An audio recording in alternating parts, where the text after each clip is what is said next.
ನಮ್ಮ ಈಗ ತುಂಬ ಯೂತು ಇದೇ ಇಂಡಸ್ಟ್ರಿಗೆ ಬರಬೇಕಂತ ಅಂದ್ಕೊಂಡಿರ್ತಾರೆ. ಅವ್ರಿಗೇನಾದರೂ ಚಿಕ್ಕ ಕಿವಿ ಮಾತು ಹೇಳೋದಾದರೆ ಏನು ಹೇಳ್ತೀರಾ?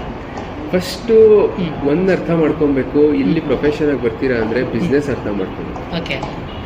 ಎಷ್ಟರ ಮಟ್ಟಿಗೆ ಬಿಸ್ನೆಸ್ ಏನು ನಡೀತಾ ಇದೆ, ನಮ್ಮ ಅವಶ್ಯಕತೆ ಈ ಬಿಸ್ನೆಸ್ಗೆ ಏನಿದೆ, ನಾವು ಹೋದರೆ ಈ ಬಿಸ್ನೆಸ್ಸಲ್ಲಿ ನಾವು ಹೆಂಗೆ ಬದುಕ್ಬೋದು ಅನ್ನೋದನ್ನ ಫಸ್ಟ್ ಈ ಬಿಸ್ನೆಸ್ ಅರ್ಥ ಮಾಡ್ಕೊಬೇಕು. ಓಕೆ.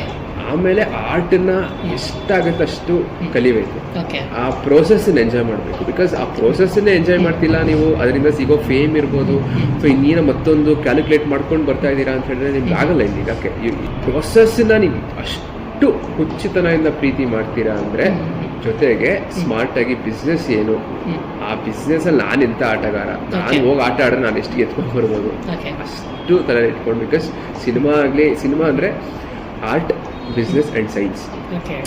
ನಾನು ಬರೀ ಆರ್ಟ್ ಗೊತ್ತು ಅಂತ ಅಂದಿರೋರು ಎಷ್ಟೋ ಜನ ಇಲ್ಲ ಫೀಲ್ಡಲ್ಲಿ ಹೋಗ್ಬಿಟ್ಟಿದ್ದಾರೆ. ಬಿಕಾಸ್ ಅವ್ರಿಗೆ ಬಿಸ್ನೆಸ್ ಗೊತ್ತಿಲ್ಲ. ಆ್ಯಂಡ್ ಬಿಸ್ನೆಸ್ ಗೊತ್ತು, ನನಗೆ ಆರ್ಟ್ ಸೈನ್ಸ್ ಗೊತ್ತಿಲ್ಲ ಅಂದರೆ ಆಗಲ್ಲ. ಮೂರನ್ನೂ ಕರೆಕ್ಟಾಗಿ ಬ್ಯಾಲೆನ್ಸ್ ಮಾಡಿಕೊಂಡು, ಟೆಕ್ನಾಲಜಿ ತಿಳ್ಕೊಂಡು, ಆ ಕಲೆನ ತಿಳ್ಕೊಂಡು, ಬಿಸ್ನೆಸ್ನ ತಿಳ್ಕೊಂಡು ಕರೆಕ್ಟಾಗಿ ಗೇಮ್ ಪ್ಲೇ ಮಾಡೋರು ತುಂಬ ವರ್ಷ ಬದುಕ್ತಾರೆ.